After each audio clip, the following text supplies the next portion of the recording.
Ominous skies in the days ahead, and I'm talking in the very near future, less than a week. You've got Jose up here. The models are shifting. It is moving west towards the east coast in some of the models. I will show you that here in just a second. And that is as a category 2, by the way. Possibly a 3. But again, that's a few days out. But this model was very accurate with regard to strength and Hurricanes Irma and Harvey.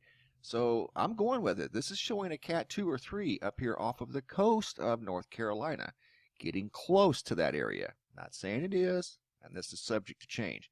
The map I have right here shows the skies on the 17th, just 3 days away. You've got a strong Category 3 or 4 making impact into western Mexico. You've got a disturbance out here off the coast that's probably not going to do much. One way out here in the far eastern Atlantic, and this one right here. This is going to get very interesting. Watch this system right here. I'm going to show you what it's expected to do on Venture Sky in the coming days. And it's the system right here. This is from the National Hurricane Center. This was updated this morning. Jose is sitting out here still spinning. It is moving a little faster westward at 7 miles per hour, increasing almost double. It was, I think, at 3 miles per hour, so a little more than double. This system right here is the one to watch. I'm not saying take your eyes off Jose because it does look like it's going to impact the East Coast in some capacity, direct or indirect. This one here, though, is the one that gets super interesting. Where are we at? Okay, this is actually tomorrow. You've got Jose sitting out here trying to get reorganized. You've got this system down here. I think, I'm not even sure if that's a named system yet. I think it's at least an invest, but watch what it does very rapidly. And keep your eyes on this area right here above northeastern South America. This is Friday the 15th. The 16th, Jose moves west-northwest. This system over here intensifies quite dramatically. Now watch down here.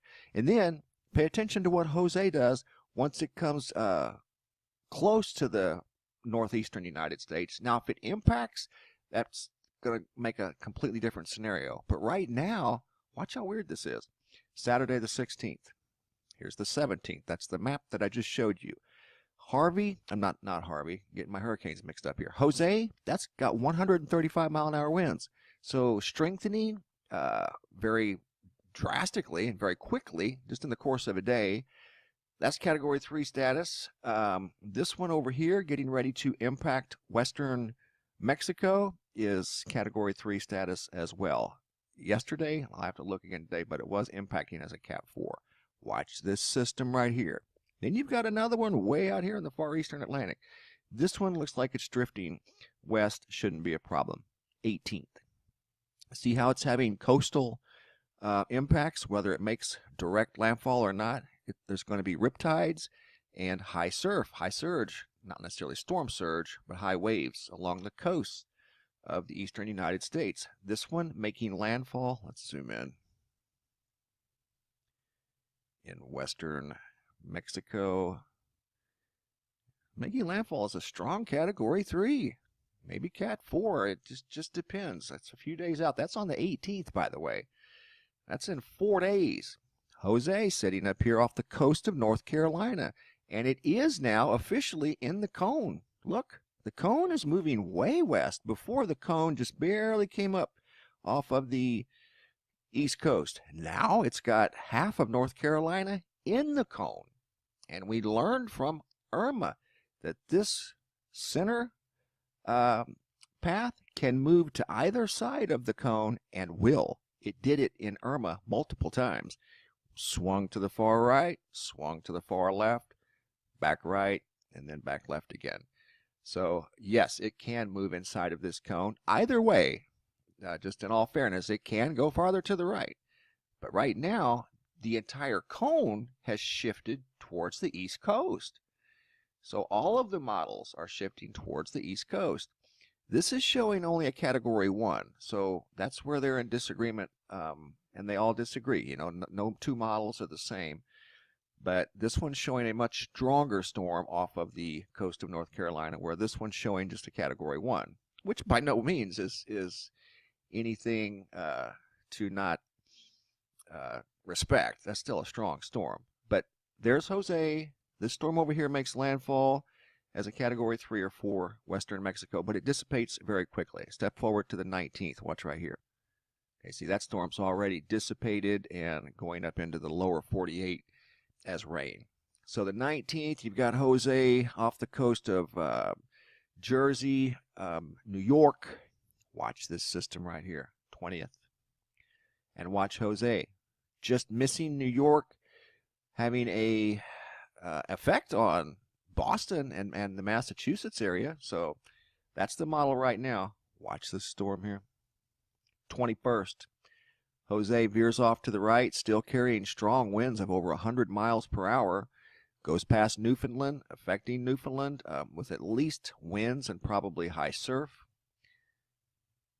Back to this model here. It is now, or this hurricane here, which is now entering Santo Domingo. 22nd. Crosses Santo Domingo. Now it's got sustained winds of over 73 miles per hour. Look at Jose. It's coming back down into the Atlantic, the 23rd. Jose comes back down. This one strengthens to a strong Category 1 hurricane, and it's moving right towards the East Coast. And that's as far as I can go. 22nd, 23rd.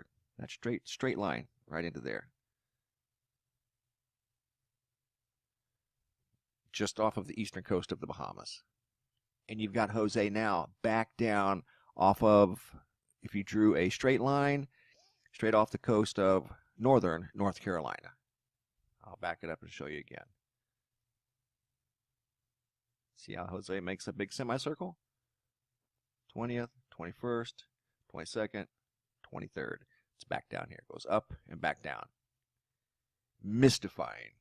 So we do have ominous skies coming up in the next week to week and a half. Again, these models are subject to change and will, but this storm right here might be the one that's the sleeper, the dark horse. Watch this one down here. This is, again, not this weekend, but next weekend. And it does look like it's strengthening, according to this model, very quickly as it moves up across Santo Domingo to the eastern Bahamas. That one you definitely need to keep an eye on. But Jose, oddly enough, goes up and then comes back down, making a circle again, back down into the central Atlantic. Incredible.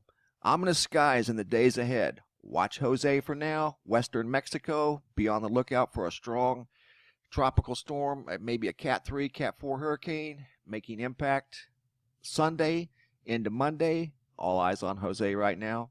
Ominous skies brewing. Thanks for watching, guys, and be safe out there. أمريكا رأس الظلم في الأرض. حين نقرأ قصص القرآن ندرك وكأن هناك حدا للظالم، فإن تخطاه أتاه العذاب من حيث لا يعلم، خصوصا لو كان الظالم قد ظلم مجموعة من الناس وطال به العهد، فما بالك بمن كان رأس الظلم نفسه. لو نظرنا اليوم فسنجد أن الغرب هو الآمر الناهي وهو المسيطر على كل الكرة الأرضية، لكنه كفر بالله وجعل نفسه المتصرفا في مصير الأفراد والشعوب. وعلى العرش العالم تتربع السيدة الكبرى هي أمريكا. فماذا فعلت أمريكا بتسلطها على العالم؟ تحكمت في التجارة والاقتصاد وهيمنت على موارد الشعوب، وأصبح الدولار هو العملة العالمية، وألغي الذهب من المنظومة الاقتصادية، وأصبحت كل الثروات في يد أمريكا. تحكمت في أسعار القمح وصادرت ثروات الفلاحية، ومنعت الفقراء من أن يأكلوا مما يزرعون فازدادوا فقرا. طورت الأسلحة ونشرت الحروب الأهلية والطائفية والعرقية لتبيع أسلحتها وتسيطر على الشعوب، وهي المسؤولة الأولى عن توغل إسرائيل، وهي من يوفر لها الغطاء الدولي لتذبح المسلمين في فلسطين، وهي من يقف وراء تزييف الحقيقة الإسلام، ولها يد كبرى في كل ما آلت له الأمور في العالم الإسلامي، وهي من ينشر الإباحية والشذوذ وتتحكم بالعقول عن طريق أفلامها، فجعلت من الناس وحوشا يتحكم بهم المال والجنس. وبكل بساطة هي التي تقود حزب الشيطان على كوكب الأرض. وليس بالغريب أن تصير أمريكا هكذا، فقد كان تأسيسها على جثث الملايين من الهنود الحمر الذين ذبحتهم. إن أمريكا بلغت من التطور والتقدم والظلم ما لم نرى مثله في تاريخ البشرية. إن أعجبك هذا الفيديو لا تنسى الإعجاب والاشتراك بالقناة.